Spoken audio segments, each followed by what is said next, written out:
আমাদের খাদিজা এডিটিং এর সকল প্রকার পার্ট গল্প দেখতে আমাদের চ্যানেলটি সাবস্ক্রাইব করে পাশে থাকা বেল আইকনটিতে ক্লিক করে অল নোটিফিকেশন অন করে দিন। একটু কথা ছিল। বলো। আমি বিয়েটা করতে চাই না। কারণ? আমি চাইছি না, এটাই কি যথেষ্ট নয়? না।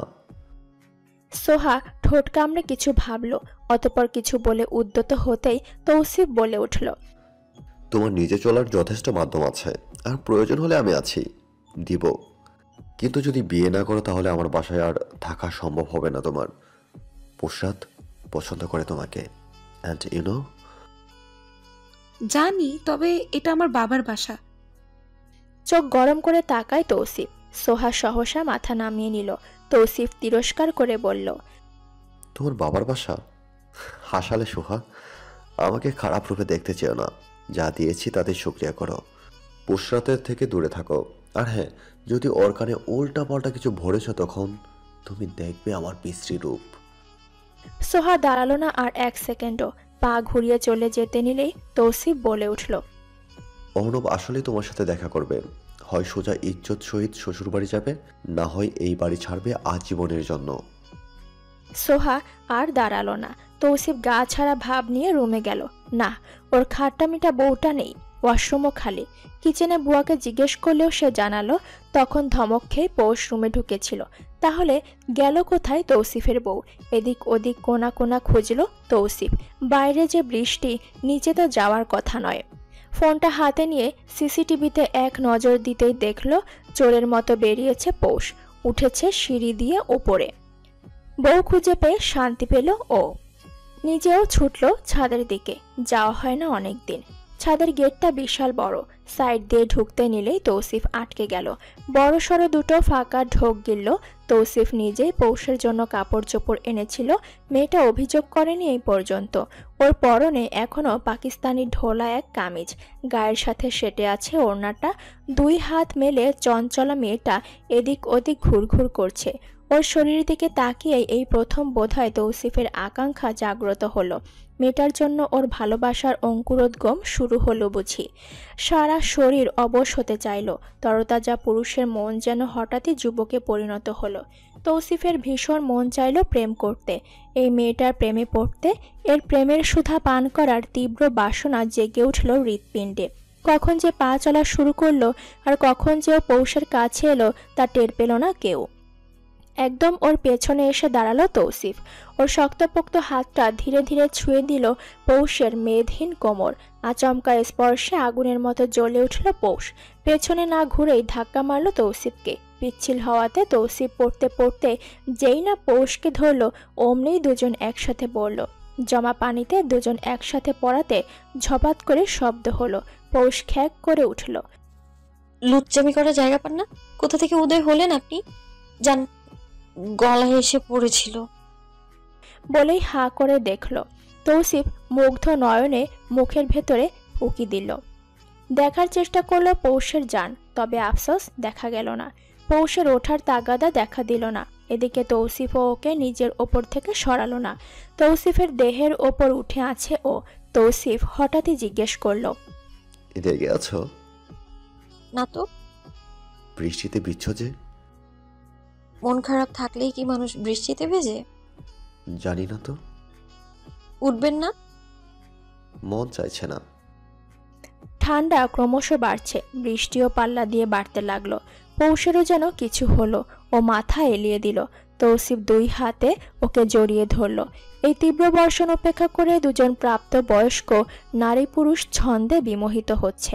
মনে জাগ্রত কামনা বা বাসনা কোনোটাই প্রকাশে তারা ব্যর্থ। অল্প অল্প বিদ্যুৎ চমকাতেই পৌষ উঠতে চাইল, তবে তৌসিফ ছাড়বে না। ওই দুই হাতের বেষ্টনী আরো দৃঢ় করল। পৌষ এবার মুচড়ামুচড়ি জুড়ে দিল। তৌসিফ নরম সুরেই বলল, আর একটু থাকো না পুশরাত। পৌষ বুঝি মানার মেয়ে, নিজের ওপর নিয়ন্ত্রণ হারানোর আগেই ওর মুখ ছুটল রেলের গতিতে। আপনি তো মিয়া বহু ঢিলা। এই ছাদের টাঙ্কির পেছনে প্রেম প্রীতি করতে নিশ্চিত আগে, তাই না? কি ভেবেছেন আমি বুঝবো না? তৌসিফ ওকে ছেড়ে দিতেই উঠে দাঁড়ালো পৌষ। এক হাত বাড়িয়ে দিল তৌসিফের দিকে, অথচ দুজনই জানে পৌষ ইহকালে টেনে ওকে তুলতে পারবে না। তৌসিফ অবশ্য হাতটা ধরল, নিজে উঠে দাঁড়িয়ে পৌষের গাল দুটো ধরে বলল, টাঙ্কির পিছনে যাওয়া আমার অভ্যাস না, আমি যা করি খোলামেলা করি, মুক্ত গগনতলে। বলতে বলতে পৌষের থুতনিতে চুমু দিল। কাজ হলো অবশ্য। মাথাটা নিচু করে নিল পৌষ। তৌসিফ বেশ উপভোগ করে এই মুহূর্তটা। পৌষ সরে গেল ওর সামনে থেকে। পৌষকে দোলনায় বসতে দেখে তৌসিফও ওই দিকে পা বাড়ালো। দোলনা পেছন থেকে দুই হাতে ঠেলে দিল। মুখে হাসি ফুটল পৌষের। উচ্ছ্বসিত গলায় শুধু বলল, আরো জোরে দিন। বৃষ্টি আজ না কমার প্রতিশ্রুতি নিয়েছে। প্রায় 1.5 ঘন্টা বৃষ্টিতে ভিজেও মন ভরেনি পৌষের। অবশেষে না চাইতেও ধমকে নিয়ে এসেছে তৌসিফ। সেই থেকে মুখ পেঁচার মতো করে রেখেছে। আপাতত ওয়াশরুমে ঢুকে আর বের হচ্ছে না। ঠান্ডায় জমে যাওয়ার উপক্রম এবার। ওয়াশরুম যদিও আর আছে, তবুও দরজায় নক করলো ও। পুষরাত, হানি হলো তোমার? হয়েছে তো সেই কখন। আশ্চর্য, তাহলে বের হচ্ছ না কেন? জামা কাপড় আনার সুযোগ দিয়েছিলেন আপনি, খেউ খেউ করে ভেতরে ঠেলে দিলেন। তৌসিফ নিজের কপালেই আলতো চাপড় মারল। জীবন পার হয়ে যাবে পৌষের ভাষা ঠিক করতে করতে। এই মেয়ে কবে শুধরাবে? ওকে অপেক্ষা করতে বলে তৌসিফ আলমারি খুলে এক সেট কাপড় নিয়ে দরজায় টোকা দিল। হানি খোলো। কেন? ড্রেস নাও। দরজা খুলে একটু ফাঁক করলো পৌষ। এক চোখ উকি দিয়ে দেখলো, ছিনিয়ে নিল কাপড়। ঝাঁঝালো কণ্ঠে একটু পরই পৌষ চিল্লিয়ে উঠল। তৌসিফ দরজা নক করলো পুনরায়। পৌষ না খুলে দাঁত কটমট করে বলল, আমি বলেছি এসব ধরে দিতে। কিসব? ন্যাকা সাজলে একদম মুখের উপর ফেকে মারবো। তৌসিফ হঠাৎ বুঝল, স্বাভাবিক গলায় বলল, ও আরে তোমার তো লাগবেই তাই না? চেয়েছি আমি, বেটা খাটাস নির্লজ্জ। মেয়েদের জিনিস হাতাহাতি করতে মন চায় তাই না? আন্ডারগার্মেন্টস এর ফ্যাক্টরি খুলে নিন, তাহলেই তো হয়। তৌসিফ বেয়াক্কেল বনে গেল। দরজা খুলে বের হলো পৌষ। তৌসিফকে দেখেও না দেখার ভান করে চলে গেল সাইড গেটে। তৌসিফ ওয়াশরুমে ঢুকেই দেখলো একদম গোছানো ওয়াশরুম, মেয়েলি ঘ্রাণে ভরপুর। এমনিতে এলোমেলো পৌষ ওয়াশরুমের ব্যাপারে যথেষ্ট কঠোর। রোজ পরিষ্কার করাতে হবেই হবে। খেতে বসা মাত্রই তৌসিফের জন্য আলাদা ভাত আনা হলো। কপাল কুঁচকে তৌসিফ বলল, পুষরাত না খিচুড়ি করেছে? জি মামা, কিন্তু আপনার জন্য ভাত করতে বলল। খিচুড়ি খাবো। পৌষ ততক্ষণে রান্নাঘর থেকে এলো। ওর হাতে একটা বাটি। খেতে বসতেই তৌসিফ বলল, আমাকে বেড়ে দাও। এমন আবদার তার মুখে আজ এই প্রথম। একদমই নতুন। নিজেরটা নিজেই নিয়ে খায় ও। পৌষ অবশ্য ভাত দিতে নিলে তৌসিফ বলল, খিচুড়ি দাও হানি। পৌষের মুখে হাসি ফুটল। নিজ হাতে বেড়ে দিল পৌষ। পৌষ নিজেরটা নিয়ে বসতেই তৌসিফ জিজ্ঞেস করল, বাড়িতে কি খাবেন? কি সেটা বলো। শুকনো মরিচের ভর্তা, একদম ফটাফট করে এনেছি। ভর্তার ঘ্রাণেই মুখে পানি এলো ওর। কাঁচা পেঁয়াজ, ধনিয়া পাতা আর ভাজা শুকনো মরিচ, লবণ আর সরিষার তেল দিয়ে মেখে 2 মিনিট বানিয়ে এনেছে পৌষ। তৌফিক একটু মুখে দিতেই নাক কান জ্বলে উঠল ওর। পৌষের দিকে তাকাতে দেখলো দিব্যি খেয়ে যাচ্ছে ও। এই মেয়ে যে একটা ঝালখোর তা এতদিনে জানলো তৌসিফ। মনে মনে বলল, আমিও তো বলি এত তেজ আছে কোথা থেকে। আপনার আওতা বোন আপনাকে ভাই ডাকে না কেন? আওতা শব্দটা কেমন শোনালো। তৌসিফ ল্যাপটপ থেকে নজর সরিয়ে বলল, আওতা বোন? সোহা। কেন ভাই ডাকে না আপনাকে ও? তৌসিফ উত্তর দিল না।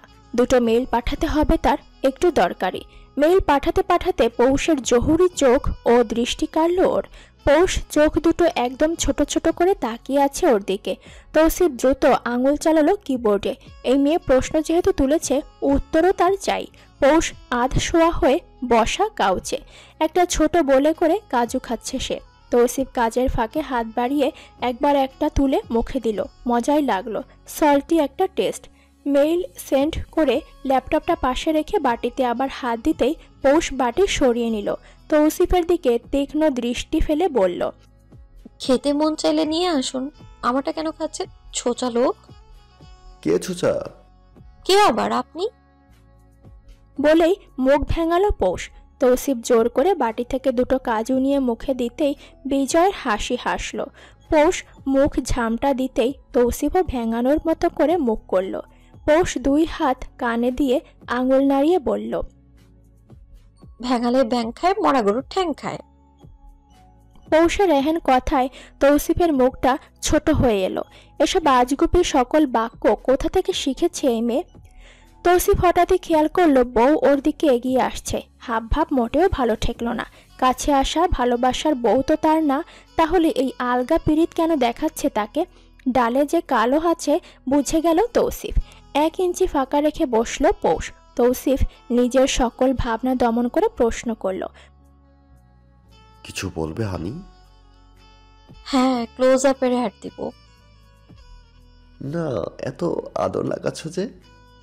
কটমট করে তাকিয়ে পৌষ বলে উঠল, কোথায় আদর লাগালাম আমি? হ্যাঁ, 2-4টা চুমু দিয়েছি নাকি রাস্তার মোড়ে থালা হাতে বসে তৌসিফ তৌসিফ করেছি? মিথ্যে কেন বলেন? মিথ্যুক লোক, চাপা মারার জায়গা পায় না। যতটুকু কাছে এসেছিল তার থেকে 3 হাত দূরে গিয়ে বসলো পৌষ। তৌসিফ দিনে রাতে আর কত চমকাবে, আর কত অবাক হবে। তার এই অবাক হওয়ার দিন কি আদৌ শেষ হবে? কবেই বা শেষ হবে? যাকে আশেপাশের সকলে ভয় পায়, যার সামনে মুখ তুলে সত্যিটা অবধি বলে না, তাকে যে নাকে দড়ি দিয়ে ঘোরায়, এই এতটুকু পৌষ, তা কি কেউ জানে? জনগণ কি আদৌ মানবে এ কথা? লাগামটাও হাতছাড়া করে না। অন্য কেউ হলে তৌসিফ হয়তো হাত তুলে ফেলতো এতক্ষণে। তবে কেন জানি পৌষকে তার ধমকটাও দিতে কষ্ট হয়। এই মায়াবী মুখটা ধমকের উপযুক্ত না। এই মুখে শুধু আদর মানায়। নিজেকে বেহায়া উপাধি দিয়ে আগ বাড়িয়ে পৌষের কাছে গেল তৌসিফ। বাটি থেকে দুটো কাজু নিতে নিতে আলতো হাতে ছুঁয়ে দিল পৌষের গাল।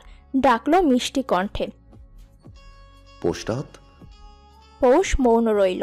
তার উত্তর চাই। তৌসিফ জানে বুঝে তাই বলল, যাকে তুমি ভাই মানো না তাকে কেন ডাকবে? চকিত দৃষ্টি ফেলে চাইল পৌষ। তৌসিফ একটু হেসে বলল, সুহা কোনোদিনও আমাকে ভাই বলে ডাকেনি। এর হয়তো কারণ আছে, বা হয়তো নেই। সম্পর্কে ভাই বোন হলেও তা আদৌ কতটুকু আছে জানি না। সে ডাকে না, আমি জোর করব কেন? আমার আপন ভাই আছে, বোন আছে। এমনটা কিন্তু নয় সুহা জানে না বাইরের লোক ওকে কাজের মেয়ে ভাবে। ও জানে কিন্তু ভাবিদের সাথে তর্কে গেলেই ভাইয়েরা কেউ চুপ থাকবে না। মূল কথা হলো আশ্রয় কেউ ছাড়তে চায় না। ও এখানে আশ্রয় পেয়েছে তাই ছাড়তে চায় না। তাই বলে নোংরা অপবাদ শুনবে? পৌষের কথার প্রেক্ষিতে আর কথা বলল না তৌসিফ। পৌষ তাকিয়ে রইল ড্যাব ড্যাব করে। বোঝার চেষ্টা করলো তৌসিফের মনোভাব। কিছুতেই সক্ষম হলো না ও। এই লোকের মন আর মস্তিষ্ক আদৌ একভাবে কিনা কে জানে। উঠে যেতে যেতে কিছু কাজু তৌসিফকে দিয়ে বলল, কাল আবার আনবেন কাজু।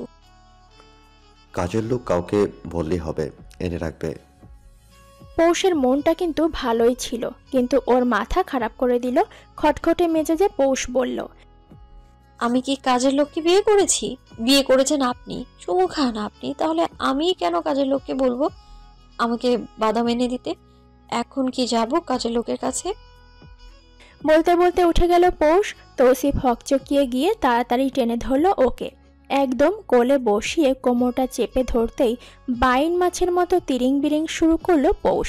ঝাঁঝালো গলায় বলল, 1 নম্বরের লুচ্চা আপনি। বিয়ের দিনও আমার কোমর চেপে ধরেছেন। ছাড়ুন বলছি, একদম কামড়ে ধরবো বলে দিলাম। বলতে বলতে তৌসিফের বাহুতে সত্যি কামড়ে ধরল পৌষ। তৌসিফ আচমকা হামলায় হাতটা আলগা করতেই 2 লাফে সরে গেল পৌষ। দরজার কাছে যেতে যেতে বলল, কাজের লোক ডেকে তার কোলে উঠবো এখন। বলে সত্যি বের হয়ে গেল পৌষ। তৌসিফের বুকটা ধুকপুক ধুকপুক করছে। যেই ছেঁড়াবেড়া বউ ওর বলা তো যায় না, সত্যি যদি কারো কোলে উঠে বসে। হায় আল্লাহ, এই মেয়ে এমন কেন? লাইপে এখন তৌসিফের কাঁধে উঠে নাচছে। তৌসিফ তাড়াতাড়ি দৌড়ে বের হলো। পৌষ সত্যিই মেইন দরজার দিকে যাচ্ছে। পেছন থেকে গিয়ে ওর বাহু টেনে ধরতেই পৌষ দাঁত কেলিয়ে হাসল। তৌসিফ ফোঁস করে শ্বাস ফেলে বলল, ভালো কি তুমি হবেই না? আপনি হতে দিলে তো? পৌষ পায়ের ওপর পা তুলে সোফায় বসে নবাবের মতো বলল। টিভির রিমোটটা দিন। তৌসিফ গিয়ে রিমোট দিতেই টিভি অন করলো পৌষ। কার্টুন চ্যানেল ছেড়ে দেখতে দেখতে পা নাচাচ্ছে ও। তৌসিফ বসলো একদম ওর পায়ের কাছে। পৌষ একটু ভদ্রতা দেখালো, পা নামিয়ে নিল। বয়সে হলেও বড়, চাপা যথেষ্ট নাড়ালেও পা তুলে বসাটা একটু ভিন্ন দেখায়। ও পা নামাতেই আচমকা তৌসিফ ওর পা ধরল। পৌষের শ্বাস আটকে গেল। স্নায়ু বুঝে ওঠার আগেই যেন ও পা সরাতে চাইল, তবে পারল না। তৌসিফ ছাড়েনি, নিজের কোলের ওপর পা রেখে বলল, থাকুক। না, ছাড়ুন। বলতে বলতে পৌষ উঠে বসার চেষ্টা করলো। তৌসিফ সত্যি পা ছাড়ল না। ফর্সা পা দুটো নিজের হাত দিয়ে কোলে ধরে রাখলো। পৌষের দম আটকে যাবে যাবে ভাব। তৌসিফের পুরুষ হাত দুটো বিচরণ করতে লাগলো ওর পায়ে। পায়ের তালুতে ছোঁয়া দিতেই শিরশির করে উঠল ওর বদন। একে একে প্রতিটা আঙুল নেড়ে নেড়ে দেখল তৌসিফ। নরম তুলতুলে পা দুটো। পৌষের পা দুটো অত্যধিক ফর্সা। চেহারা থেকে হাত পা বেশি ফর্সা মেয়েটার। ন্যাচারাল সৌন্দর্য হয়তো এটাই। হাত পা দেখে বোঝা যাচ্ছে এই মেয়ে মুখের যত্ন নেয় না। পৌষ কাতর গলায় বলে উঠল,